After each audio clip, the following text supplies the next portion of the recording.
Good morning. Thank you all for joining. We will get started in just a moment as we clear the waiting room.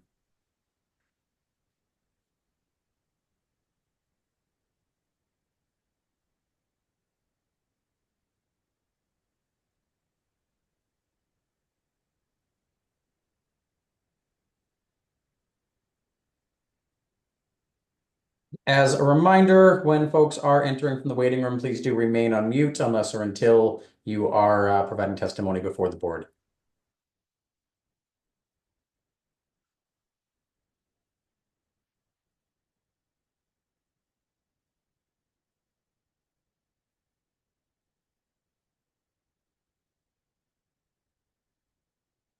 Good morning. This is a hearing before the licensing board for the city of Boston. Today is Thursday, September 4th, 2025. Today's hearing is being held pursuant to temporary amendments to the open meeting law. That is what allows us to meet virtually. Today's hearing is being recorded and will be posted to the City of Boston's website. Before I review procedural matters, I will introduce Chairwoman of the Board, Kathleen Joyce. Thank you, Danny. Good morning, everyone. My name is Kathleen Joyce. I'm Chair of the Boston Licensing Board. Today, I'm also joined by Commissioner Liam Curran and Commissioner Kiana Saxon. Thank you very much. Please ensure that your audio and visuals are working properly. There's only one item on this morning's agenda. The licensee is Pitcher's Mound LLC, doing business as Diamond at Fenway, located at 72 Brookline Ave. This is an informational hearing regarding the general operations and oversight of any automated, self-service, and/or contactless point of sale or service of alcoholic beverages within the licensed premise, to include at a minimum concerns regarding security, identification of patrons, and ensuring adequate staffing levels. The following entities were invited to send a representative or representatives to this morning's hearing: the licensee, Pitcher's Mound LLC, the management entity, Aramark, security contractor, Hub Security, and Unite Local 26. They will be called on in that order, and each party will have up to 25 minutes to provide testimony to the board. I'll give a 5-minute warning if we have hit 20 minutes. The board will then have the opportunity to ask questions before calling the next party. There will be no public testimony accepted at this morning's hearing, although individuals may submit written testimony to licensingboard@boston.gov. Before we call on the licensee, I will turn it over to Chairwoman Joyce if she has any opening remarks. Thank you. Good morning, everyone. Thank you for joining us. This issue has come to the board's attention through recent news articles and letters from employees who work at the park, raising concerns around potential overservice, security, staffing, and patron identification. All of these concerns go directly to our responsibility of ensuring that alcohol service at any place in the city of Boston is conducted safely, responsibly, and in compliance with the board's rules and regulations. Our goal this morning is to gain a clear understanding of how these machines currently operate at Fenway, where and how they are deployed in the park, and what the future plans may be for expanding their use. Our responsibility is always to the public. Innovation and technology and efficiency cannot come at the expense of safety, accountability, and compliance with our rules and regs. We look forward to hearing from everyone to ensure that we have the information we need to evaluate these operations carefully and responsibly. I'll turn it over to, I don't know if Commissioner Curran or Commissioner Saxon have anything they want to say. Otherwise, we can go right into testimony. I have nothing to add. Thank you. Not at this time. Thank you. Thank you very much. With that, I will ask who is present on behalf of the licensee. Good morning. Thank you. My name is David Friedman. I'm here on behalf of the licensee, and I don't think we're going to need 25 minutes. No worries. Introduction. So thank you, Chair Joyce, Commissioners Kern and Saxon. As I said, my name is David Friedman. I serve as Red Sox Executive Vice President, Legal and Government Affairs, and Chief Compliance Officer. And I appear today on behalf of the Red Sox and our affiliate entity, Pitcher's Mound LLC, which holds a liquor license to Fenway Park. And before offering some opening comments, I'd like to introduce the group of people that are here with me. This is my 16th year with the Red Sox, and I'm joined by several senior Red Sox teammates. Some of them are visible on screen, and some of them don't have their camera on, but they're also joining us today as well. So I'm joined by various people who together we oversee alcohol compliance, among other things. Claire Durant, our Senior Director of Business and Government Affairs in her 19th year with the Red Sox.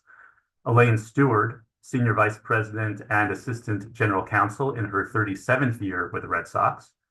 Colin Lydon, Senior Director of Security and Emergency Services in his 7th year with the Red Sox after 37 years of service with the Boston Police Department, and Pete Nesbitt, Senior Vice President of Ballpark Operations in his 26th year with the Red Sox.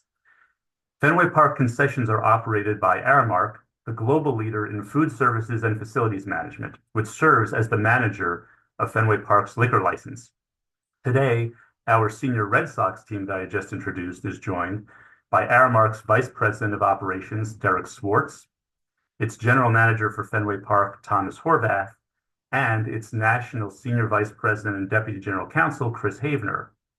We're also joined by Richard Iannella, the President of Hub Security Systems, the independent security firm that we employ to work with Red Sox security and Aramark staff as a critical part of our operations and alcohol compliance program. And finally, with respect to introductions, we're joined by our outside counsel, I don't see him on screen, but Dennis Quilty, whom you all know, who has decades of experience in alcohol licensing and compliance. So at the outset, on behalf of the Red Sox and our partner organizations, let me say in the clearest possible terms, as with every issue involving health, safety, and security, we take alcohol compliance incredibly seriously. We appreciate the opportunity today to explain our supervised self-checkout concession stand operations and address any questions that you may have and to set the record straight. We have now operated supervised self-checkout alcohol service at Fenway Park since 2018, and we have had a very successful, clean record and experience for over 7 years now. Self-checkout technology for food and beverages, including alcohol, is now used at most large sports and entertainment events in the United States and throughout the world. For several years, fans have used automated self-checkout to buy beer and other alcohol at the TD Garden, Gillette Stadium, Polar Park, and other large venues in Massachusetts. At least 20 of the 30 Major League Baseball venues use supervised self-checkout for alcohol. According to our sources, globally, over 230 major sports venues now have supervised self-checkout concession stands. Now, as you know, today's hearing focuses solely on Fenway Park. We hope that our policies and protocols can provide a model for rigorous and effective compliance when you and other regulatory entities review these types of self-checkout services at other large venues, as I imagine that you will. In a few minutes, Derek Swartz will provide you with a full detailed explanation of the measures we take at Fenway Park to ensure alcohol compliance, including preventing minors from obtaining alcohol and preventing overservice to fans. But first, Claire and I would like to make 3 general important points. First, the reason we have introduced supervised self-checkout food and beverage stands, including for alcohol, is to improve the fan experience by speeding up transactions without compromising compliance. The self-checkout sales process that we use is designed to deliver faster service, allowing fans to spend less time waiting in line and more time enjoying the game or concert. Since introducing this system in 2018, self-checkout stands have reduced average transaction times by approximately 42% to 49%, so they're almost twice as fast. This efficiency is especially important at Fenway Park, where limited space makes it critical to minimize congestion and keep the lines moving. Now, contrary to some rumors and suggestions, Aramark has not used supervised self-checkout to replace people with machines. As you will hear, Aramark has not reduced the number of people that it employs to work at Fenway Park. Chair Joyce, you did ask about future plans, and because those are subject to ongoing negotiations, we cannot and will not comment on future plans this time. But I can tell you that currently, we use supervised self-checkout technology at 6 locations in Fenway Park, and most of our concession stands continue to rely on the old school method of an employee completing the payment process. So that's the first point, is that this improves the fan experience and speeds up just the process of payment. The second point I'd like to share is that we operate a rigorous multi-layered process to ensure full compliance with alcohol regulations. As you'll hear in more detail today, we work with our partners to make sure everyone purchasing alcohol is 21 years old or older, to limit transactions to 2 beverages per person, and to ensure fans are not overserved. First, every supervised self-checkout stand is supervised by at least one Aramark employee. Aramark's employees are valued, trained, hardworking people. They're a critical part of Fenway Park. We trust that they will do their job to ensure full alcohol compliance. It's the responsibility of Aramark's workers to ensure compliance, prevent problems, and to immediately report any issues or concerns through proper channels. Now, second, in addition to Aramark staff, every self-checkout stand with more than one payment kiosk is also supervised by at least one trained third-party security professional. These trained third-party compliance workers are stationed at these stands with multiple kiosks from the moment that Aramark unlocks the coolers that have the alcohol in them until the stands are closed at the end of the event and the coolers are locked again. The third-party compliance workers supervise and assist to ensure that minors are not able to purchase or steal alcoholic beverages, among other things. The third layer in our program is our trained Red Sox security staff who help with compliance and security. They routinely visit concession stands to monitor operations. If there's an incident or issue, they immediately respond, and they call Boston police if necessary. With these multiple layers of trained staff and protocols, we implement our rigorous compliance program. For instance, the program requires ID is checked for every single person who seeks to purchase alcohol. We require ID for customers with gray hair or no hair at all. And if these trained Aramark workers and third-party compliance staff had any reason to suspect that a youngster is using a fake ID, they can scan and check to make sure that the driver's license or ID is valid. Now, Chair Joyce and commission members and licensing board members, we have exactly the same interest and goal that you have, to ensure that the alcohol laws and regulations are followed as much as possible. It is absolutely in our interest to ensure compliance. Now, of course, our venue hosts over 3 million fans a year for baseball games, concerts, other sports and entertainment events, and we are not always perfect. It's possible there may be isolated incidents or errors, but we hold ourselves to the highest standard. We have an experienced team in place, as you've seen, and we have systems in place to catch problems. Whenever we receive reports of any issues, we will respond immediately and take them very seriously. To the best of our knowledge, we have not had problems or incidents regarding supervised self-checkout alcohol service. I'll now turn it over to Claire. Thank you, Chair Joyce and Commissioners. In addition to the points that Dave has made, we are here to emphasize that the public should have confidence in our supervised self-checkout process because we work closely with you and with state regulators who oversee our operations. For many years, we have worked closely with this licensing board to provide full information on our alcohol policies. We appreciate the opportunity to collaborate with you to ensure that our alcohol policies are robust and protect public health and safety. We take the same approach with the State Alcoholic Beverages Control Commission, the ABCC. Specifically, with respect to Fenway Park's supervised self-checkout concession stands, we have provided information to this board and to the ABCC on our procedures for checking IDs and guarding against over-service. Whenever regulators provide us with suggestions or feedback, we take them seriously and make changes to improve our procedures. We benefit from your oversight because the board and the ABCC have full visibility into the use of self-checkout technology at all of the other large venues in the city and the state. Given this level of city and state expertise and review of our supervised self-checkout stands, we are confident that our policies and systems are well designed. In addition, city investigators and ABCC investigators make multiple site visits to Fenway Park each year to monitor operations. They come during our busy events and see with their own eyes how alcohol is being served. Since 2018, when we first opened our supervised self-checkout concession stands, to the best of our knowledge, no regulator has issued a single violation notice or citation regarding service at these stands. As Dave mentioned, most large sports and live entertainment venues in the United States now use automated supervised self-checkout for food and beverages, including alcohol. To our knowledge, no jurisdiction in the country has restricted this practice or imposed regulatory requirements or conditions, such as government mandates regarding staffing. Let me close by emphasizing how seriously we take safe alcohol service at Fenway Park. This is not something we view as optional or secondary.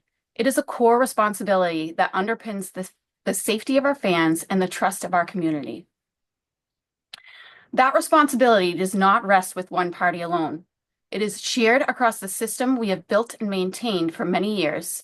The Aramark employees who oversee and staff these stations work alongside Hub Security's professional security personnel, all supported by our own Red Sox security staff and Boston Police detail officers who contribute to the overall safety environment at Fenway Park. And importantly, city and state regulators provide oversight, guidance, responsibility, accountability, visiting us multiple times each season to ensure that our standards meet the highest expectations. For more than 7 years, this multi-layered system has proven effective in operating these stands safely and responsibly. But we know that effectiveness only continues when every part of the system works together. That means Aramark employees doing their jobs diligently, security providing backup and enforcement, regulators monitoring and advising, and our own organization continually reviewing and improving our practices. We look forward to answering your questions and addressing any concerns and continuing to work closely with you in the future. I'd now like to turn it over to Derek Schwartz from Aramark to walk you through the details of our sales policies and procedures. Thank you. So quickly, before we move on to the next part, I just want to stop and ask if the board has any questions for the licensee before we move on to Aramark as the management entity. I don't at this time, but I might have questions. I'm not exactly sure who I should address them to more about the operations, but I think we'll get to that now. Great. Thank you. With that, then, who's present on behalf of Aramark? Mr. Schwartz? Great. Yeah, you may begin. Derek, we cannot hear you.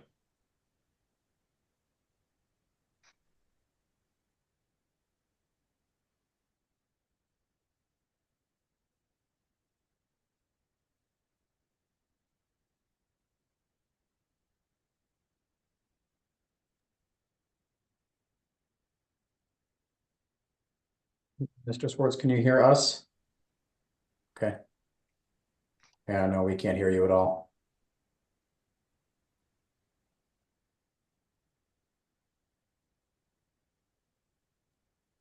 This is Chris Havener. Dave Friedman introduced me earlier. I'm the Senior Vice President and Deputy General Counsel for Aramark.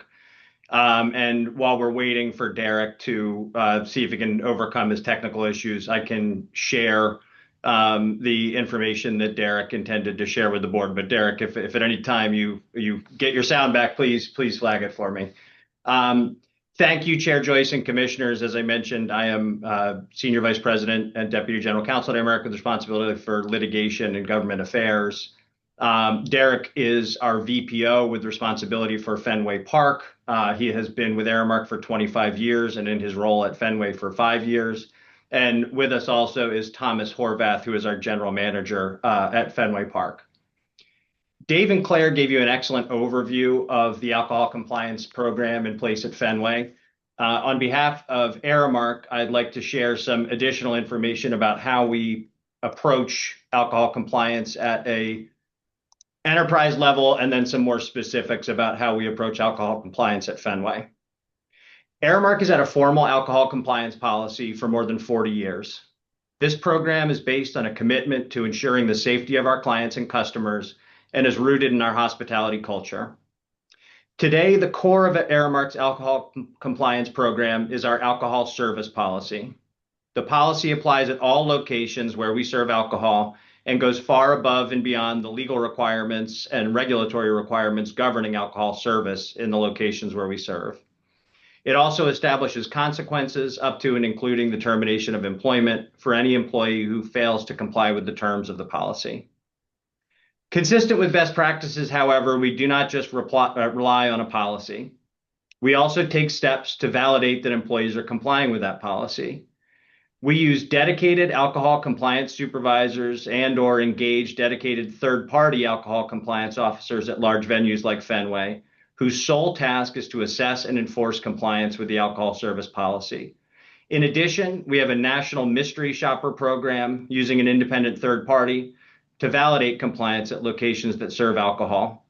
In sum, alcohol compliance is something that Aramark regards as a core responsibility at the enterprise level, and that is a commitment that very much extends to Fenway Park. At Fenway, our alcohol compliance program is even more stringent than the alcohol service policy at the enterprise level. I will briefly describe our overall program and then focus on the supervised self-checkout locations that are the focus of this hearing. Let me begin with training. Every Aramark employee at Fenway that is responsible for the sale or service of alcohol is required to complete Teams alcohol compliance training to sell at Fenway Park. The training, which we have provided to the board, is comprehensive and customized for Fenway. It consists of 120 slides and 94 minutes of audio. The training covers a multitude of safe and responsible alcohol service items, including but not limited to alcohol laws and regulations, techniques and strategies for serving alcohol responsibly, including responsible pouring policies, recognizing intoxication, preventing and handling incidents or difficult situations. Our trained beer sellers at Fenway are the backbone of our compliance efforts, supported by dedicated third-party alcohol compliance officers from Hub Security, the mystery shopping program I described earlier, Red Sox Security, and their contacts within the Boston Police Department. Now let's focus on how we manage alcohol compliance at Fenway Park supervised self-checkout areas. Mr. Green, I believe there's a slide that was shared with you in advance with a map of the ballpark and some information about staffing. If you could share that as I continue. Thank you. There you go. Can you see that? Yes. Perfect. So this graphic summarizes, it identifies where these locations are within the ballpark, and then it explains how they are staffed, both with reference to the beer sellers that Aramark employs and the alcohol compliance officers that Hub Security provides for us. As you can see, these locations differ significantly across the ballpark in terms of their foot traffic, the number of transactions we expect to conduct at any given location during a game, and the mix of items, both food and beverage, alcoholic and non-alcoholic, that are served at each location. And our staffing varies based on those factors. Every single one of these supervised self-checkout locations is staffed by at least one trained Aramark employee who is responsible for enforcing our policies. The higher volume locations are staffed with additional trained Aramark employees and/or dedicated third-party alcohol compliance officers from Hub Security. And then, as you can see, we also have additional roving alcohol compliance officers who are there to support the stands that both that have dedicated officers and that do not. Hey, Derek, if you could mute to avoid the feedback. Our employees at these locations and the third-party alcohol compliance officers are tasked with helping guests, checking IDs, and making sure alcohol rules are followed. At each location, guests must show ID regardless of age, can only buy 2 drinks per customer per transaction, and are required to open their drink cans before leaving the area.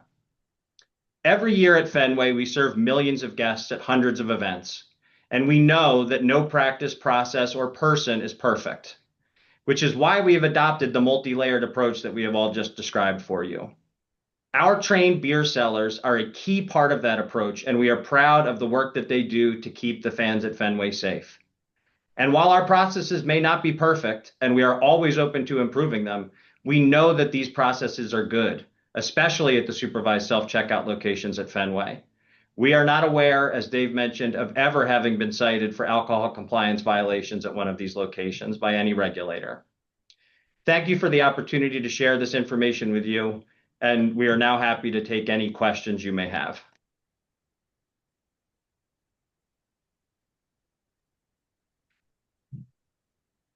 Thank you. I don't know if there's other people on your panel that are going to speak, but my questions are more geared towards if you could explain a little bit more about the technology, how you scan for fake IDs, how often that technology is updated. We talk about this with every licensee. We have our own licensed premise unit on the hearing today. They go in and they often test the technology against their technology. So if someone could on your panel could walk me through that.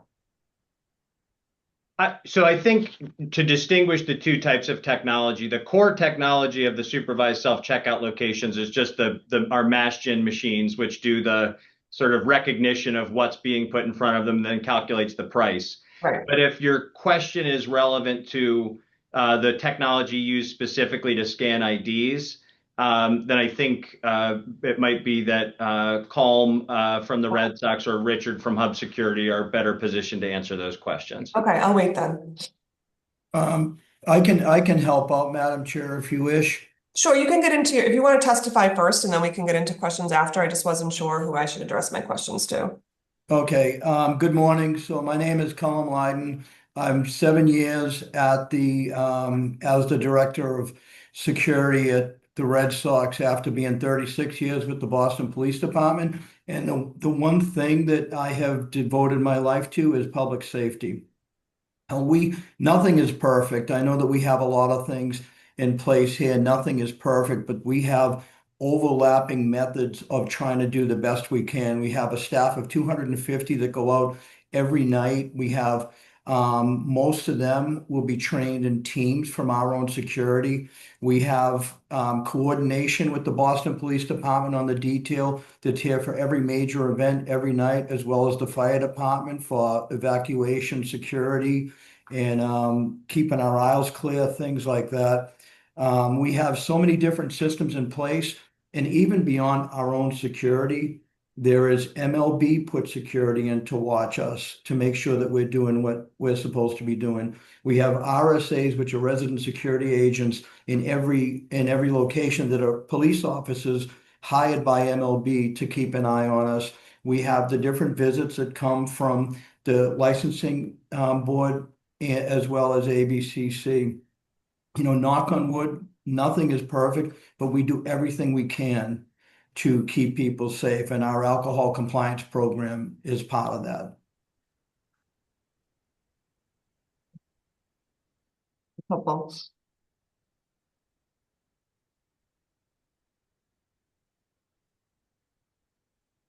Is there anyone else from the Fenway panel that would like to speak? From the licensee or from the management entity? Any questions from the board for the licensee or the management entity before we move on to the remaining parties who are invited? Yes, so my two specific questions go to how do you, I know you talked about the staffing levels, but how do you monitor for overservice? Is it the supervisors that check that, and what are they checking for? And how do you tell me a little bit about the technology for checking IDs? What do you use? If it's not a Mashkin thing, like who's responsible for the updates? When they come through the line, we have Aramark employees that are responsible to watch for overservice, as well as the third party alcohol compliance people that watch for overservice. We have all of our security agents, that are inside the park, that are security people, our ushers. Everyone is watching to see if anyone's been overserved. If we see someone that appears to be impaired by anyone, even if it's the public can report either to a text hotline, they can call us, they can grab any usher, they can grab any security. And if you call our security, we come. That's what we do. We take action right away. The Age ID program is a program that began years ago to swipe the actual licenses of people looking to purchase alcohol.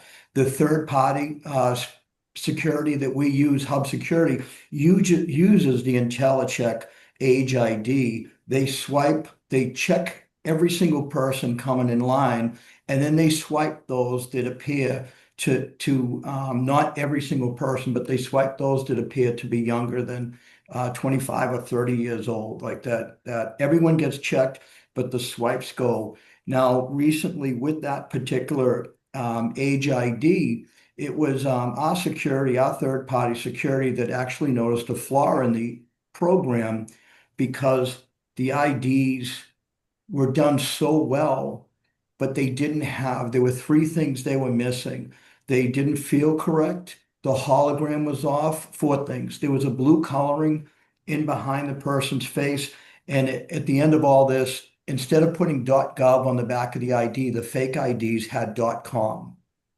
So that's something that Hub Security, our third-party person, actually worked with the Age ID people to change their entire program across the states because that problem was found here at Fenway. So it's a rigorous kind of overlapping envelope that looks to see that we're on top of it when they come through.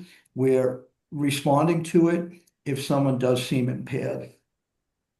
So I think what you said was that an Aramark employee checks every person's ID and then the IDs of people under a certain age, visibly that look like they're under a certain age, get scanned. Correct. Well, the scanning is done by the third party person with the age ID, the IntelliCheck Machine, yeah. ID machine. Yeah. So is there someone there, like, should that pop up as a fake ID? Like, what happens? They call us right away. They take the ID and they call us, and we can make a decision on whether or not to remove the person from the park because 90% of these people are going to be young kids. They're going to be teenagers that are trying to pass along this ID. So, normally we do ask them to exit. Yeah. And Chair Joyce, also, I mean, everybody's responsible for the safe service of alcohol at the park. And again, as we've described today, it's many levels of engagement with our guests who come through. So I'm just as responsible as the person that's working the IntelliCheck scanning or anybody from Hub Security or any of our valued employees. We're all responsible for that. And I think that our rigorous attempt to ensure the safe service of alcohol is obviously highly visible. I mean, we're seeing that. We're working throughout the ballpark each and every event that we have here. Okay, I'm asking these questions. I'm sorry if they sound repetitive to you, but we don't have any of your policies on file. So this is why I'm trying to wrap my head around what you're talking about. Sure. So it sounds like at these locations throughout the park, a physical ID is handed to a human to take a look at it.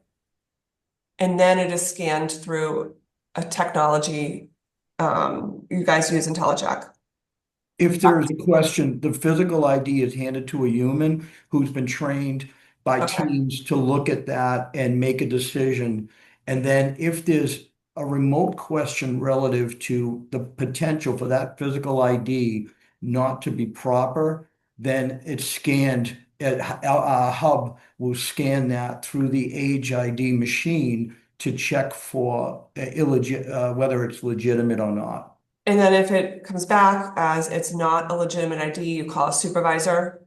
You take the person out of the line, you call a supervisor, and the next person goes through. Is that correct? Correct. Yeah, they'll take the ID, they'll call a supervisor, and we take what actions needed. Okay. At this point, I have no questions. Commissioner Curran and Commissioner Saxon? Not at this point, thank you. None for me, thank you. Thank you. Is there anybody with us on behalf of Hub Security, which was the next party invited to this morning's hearing? I think we just answered a lot of the Hub Security stuff. They did provide me with their operational procedures manual, which we had on file. They have a compliance supervisor checklist. So I've had that anyway because they're who we have contracted with for a number of years. Okay. I do actually have one more question, and I don't know what the answer is, but how do you track, or is it possible for any of these programs to track consumption? If someone scans their ID, like if they scan it 7 times and they got 2 drinks, does it stop them from purchasing another one? It's actually a great idea. Yeah, I don't believe that technology exists. So that the technology doesn't track the consumption, just That is correct. the age. Negative. Nope, just true. Great idea, though. Okay. Thank you. Andy, oh, sorry, go ahead, Commissioner Curran. Does Age ID have any technology that lets you know if a license is being used over and over in quick succession? They don't do that, but Richard Ionella is going to follow up. He has a relationship with Age ID, which is how they found all these fakes. that have been making it through different systems. He's going to follow up with them to see if they can research something like that that can, if there is multiple purchases in a row, to see if they can track that. And I'll just add on behalf of Aramark that, while there isn't a technological solution in place for that yet, or one on the market that we're aware of, that's what the training is for. And that's why both the dedicated alcohol compliance officers from Hub are there, and why our employees are standing at the points of sale where these transactions are being completed after having received extensive training in recognizing signs of intoxication. So that if they see someone who appears to be visibly intoxicated, they can flag that person and stop that transaction, which is something that happens. And in addition to that, the rule regarding opening the cans as folks are leaving the area is intended to increase the degree of difficulty in passing off alcoholic beverages, which is another way that minors may, obtain alcoholic beverages at a venue like Fenway. So opening the cans makes it more difficult for people to carry around, more difficult to pass them off. And in addition, we have the roving compliance officers throughout the building who are there to, see things like pass-offs and report on them to a supervisor so they can be addressed. So not a technological solution there, but we have a very robust and multi-layered human-based solution.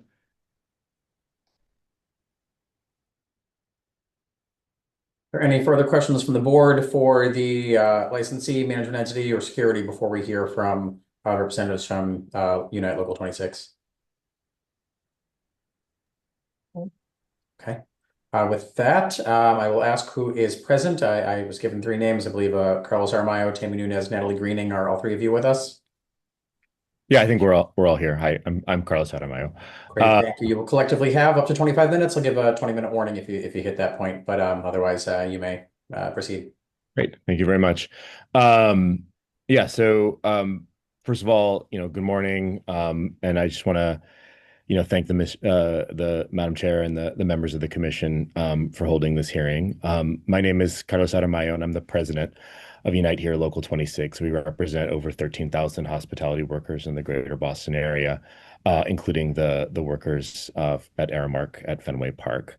I want to thank the commission for holding this hearing.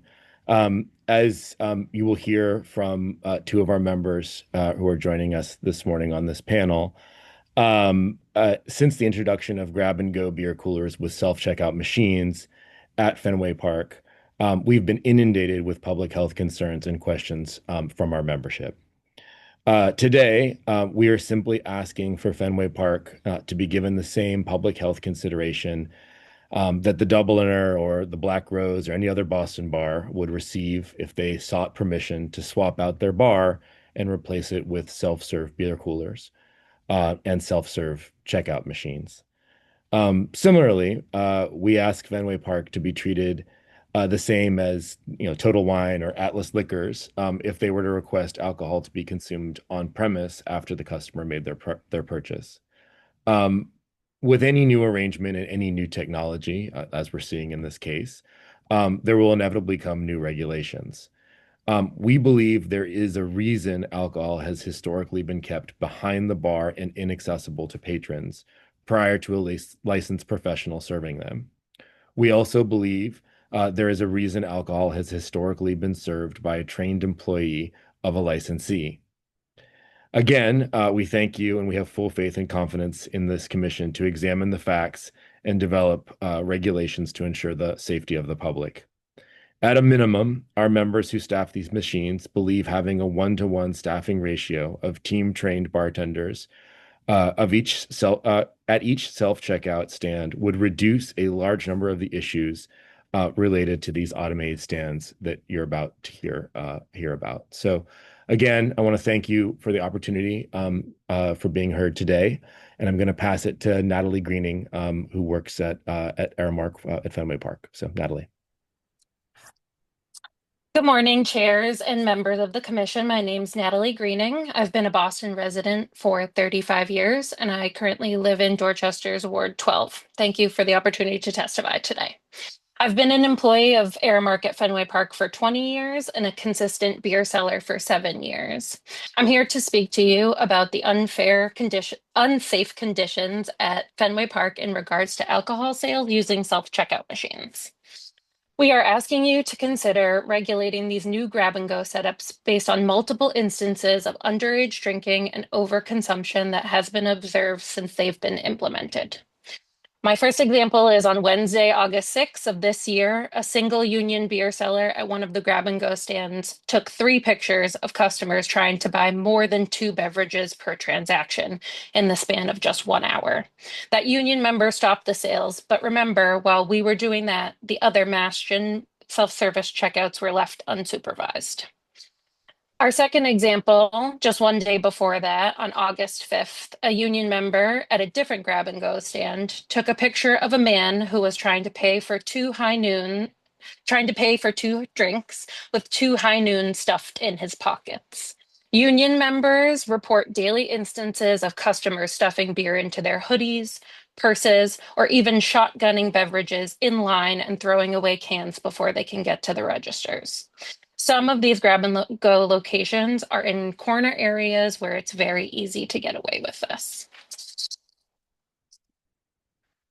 My third example is back in June, a union member saw a child about the age of 8 or 9 in front of a cooler at a grab-and-go stand that only sells alcohol. This child had made it past the third-party alcohol compliance staff that was supposedly checking IDs for this stand. The cooler door was open. The child was reaching in for a Sun Cruiser, an alcoholic iced tea. When stopped by the union employee, the child said that he was buying it for his dad, who didn't want to get up from his seat. Traditional beer stands have far fewer instances of underage drinking and overconsumption since well-trained beer sellers handle one transaction at a time, allowing for better scanning of IDs and the opportunity for a human to gauge if someone has had too much to drink. A self-checkout machine does not stop a sale when someone is visually impaired or clearly underage.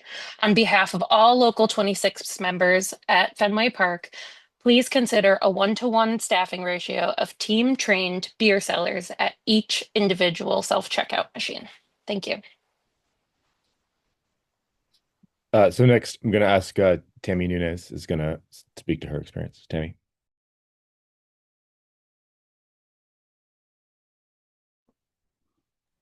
Good morning, everyone. Thank you for having us here today.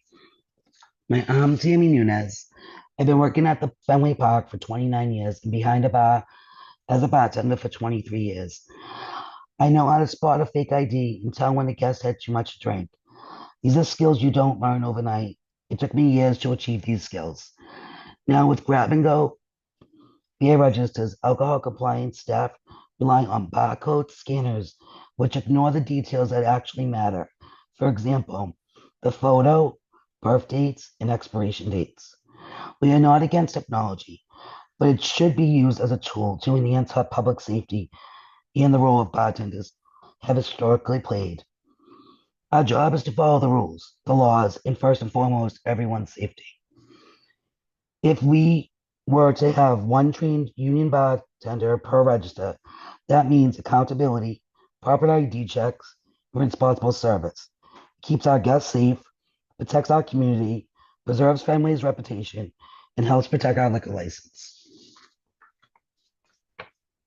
I have successfully managed an automated stand with a 1-to-1 staff ratio this season.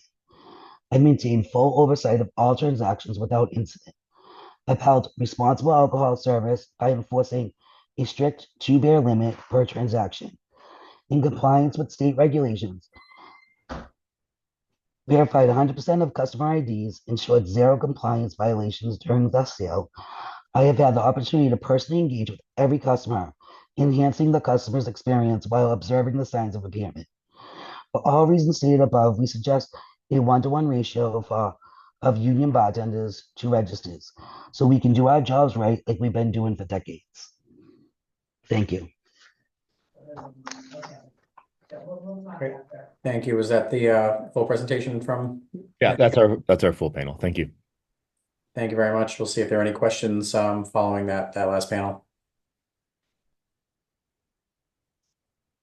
Any questions from the board at this time? I actually do.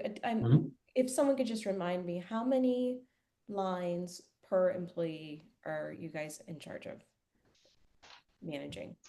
At some of the grab and go stands, there are up to 5 or 6 self-checkout machines. That's the one in the big concourse. And I believe the maximum that I've seen union members is 2 union members for 6 registers. And I will just say at those stands where there are multiple checkout machines, union members are not checking IDs at all. HUD security is checking all of the IDs, and some of those employees don't have the decades of service that we do.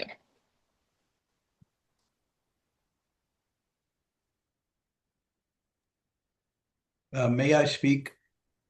Sure.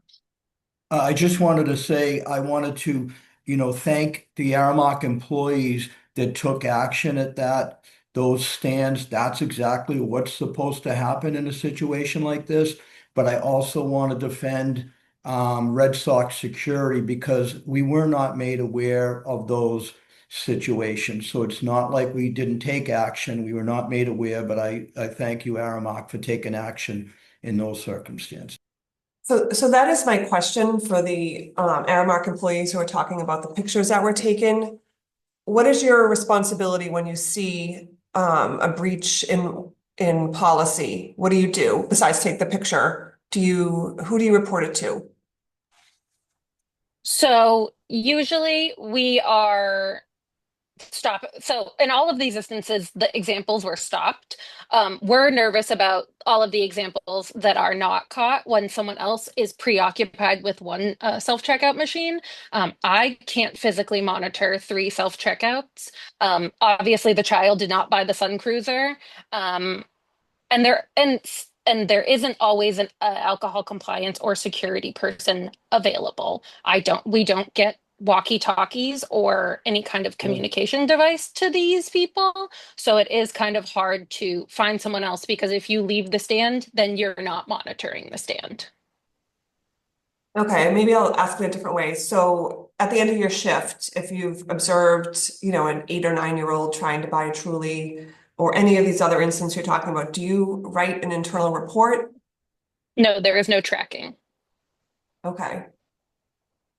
I don't know whose responsibility that would be as far as a policy, but it sounds like it would be very difficult for Aramark or Hub Security or Fenway to respond to these situations if they're not made aware of them. So And that's we would something, gladly fill out something if Aramark had a policy for that. okay. I guess I'm just looking at the map. I don't know if that was submitted. Just pull it up again. I just close out of it 1 second. So, for example, the main concourse drink market, which on the map is in red by the right field. And if someone wants to walk me through the columns on the bottom, it says there's 4 Mashkin machines. Do they all serve alcohol? Yes, all of those machines serve alcohol. Okay, and then it says 2 to 4 Aramark beer sellers. My question is, what determines whether you have 2 on a particular night, whether it's a playoff game or whether it's a concert, and what determines whether you have 4, and who makes those determinations about how many Aramark beer sellers will be at that location, and then also who determines and what goes into determining how many alcohol compliance officers are assigned on a particular night? Hey, Chair Joyce, I'll take that here for Aramark.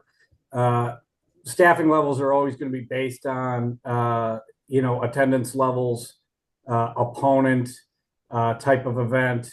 So if it's a sold out rock concert versus a middle of the week Wednesday game with 20,000 people, that's sort of what we determine. So as we gear up, you mentioned, postseason, as we gear up for playoffs, we'll look to increase staffing levels at these types of locations. And do you track that? Like if someone requested, can you? We do. Okay. If someone requested a particular staffing model on a particular night, for whatever reason, you would be able to share that Yes. for comparison purposes to see like on a, how many you had.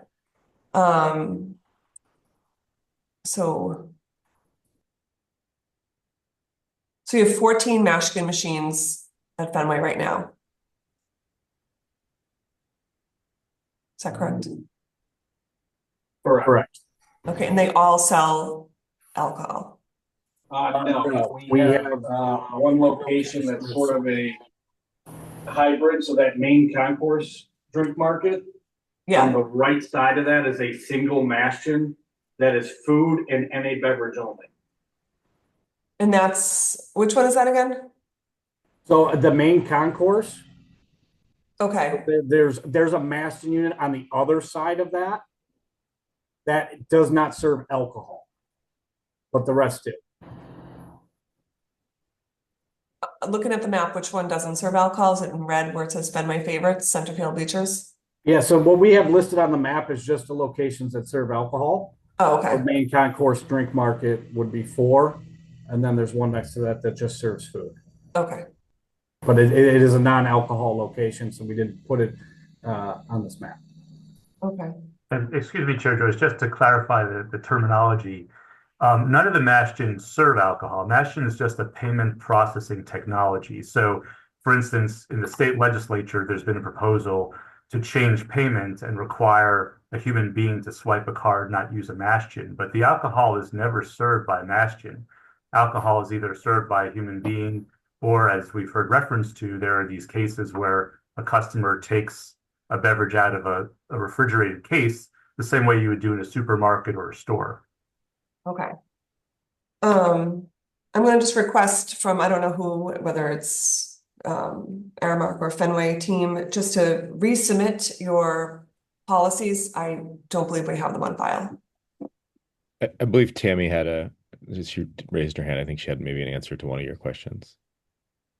Yep. Tammy, I do see your hand raised. Sorry, I'm trying to put my video on so you can see me. Mm-hmm. I've never seen that Mashkin's machine staffed with 4 bartenders. I've seen it staffed with 1 or 2 for 4 Mashkin's machines. And I just asked colleagues, and no one's ever seen 4 ever staffed on there. We'll happily provide our staffing levels at that location and the other locations in follow-up to the commission, to the board.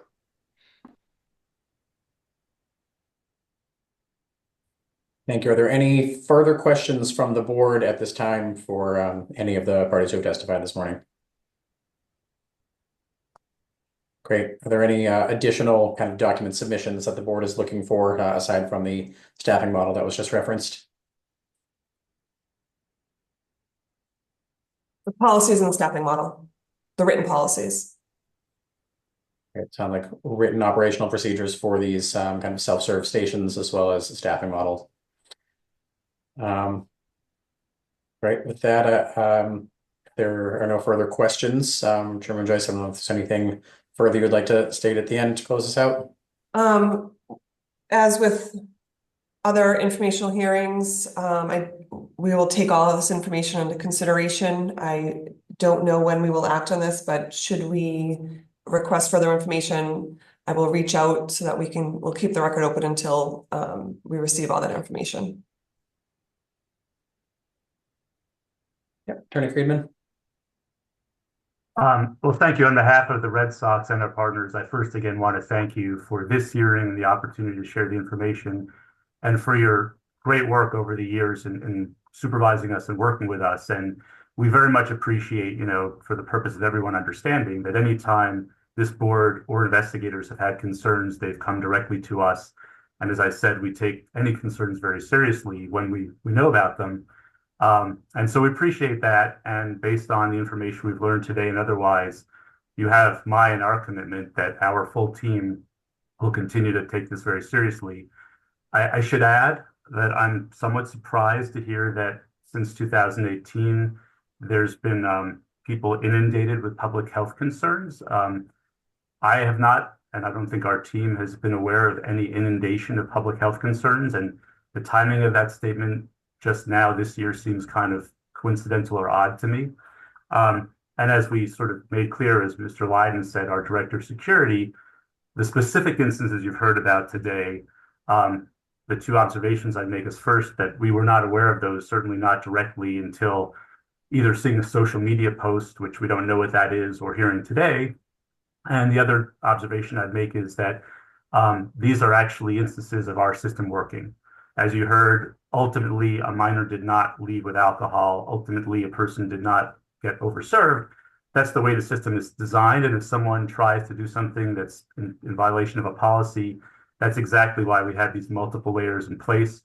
We trust and verify and monitor and work like heck to make sure that all the different people in the system are working hard. So is it possible that in a supermarket, a 9-year-old takes a beer out of a cooler and tries to go to the supermarket? Of course. Is it possible that could have happened at Fenway? That is absolutely possible. Our concern is to make sure that the 9-year-old doesn't leave with the beer. We do our best. We hope that we haven't had mistakes or errors. They can happen with a 3 million person venue, and you have our commitment to keep working at it. If I could just say likewise, I want to thank the commission for this informational hearing, and in particular, I want to thank the commission for hearing from our members who for several years have been raising these concerns to the union, and I'm really happy that the commission created this space to hear from the bartenders who work every day on the front lines at Fenway Park, and who I think work really, really hard and take safety extremely seriously, and have raised particular concerns about this new technology and this new way of serving alcohol at the park. And I really applaud the commission for creating an opportunity for our members and the workers at the park to come forward and talk about some of these issues. And if there's additional information that you would need from, there were two representative folks here spoke here today. There are many other individuals who work in these job classifications. I'm sure we could provide more information for the commission. So thank you. Sure. My last comment is to everyone, as a regulator, our goal is to keep the public safe. It's really difficult to act on anything when there isn't anything reported. So to the Aramark employees, if you see these things, in addition to taking the pictures, I say go to your supervisor and file something. Then if there's something on record, our licensed premise team would follow up and we would have a public hearing on that. But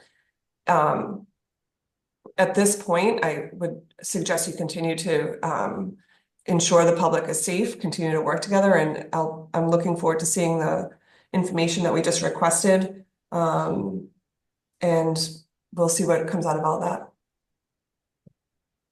Thank you all. It does appear that there are no more individuals seeking to testify this morning. The board does look forward to reviewing the requested plans, both operational as well as staffing. And of course, anyone who is with us today can submit written testimony at licensingboard@boston.gov. The record will be held open. And of course, the board does reserve the right to revisit this issue in the future or impose conditions as appropriate. So with that, the board will take all of this under advisement for now. And thank you all. That will adjourn this hearing. Thank you. Thank you.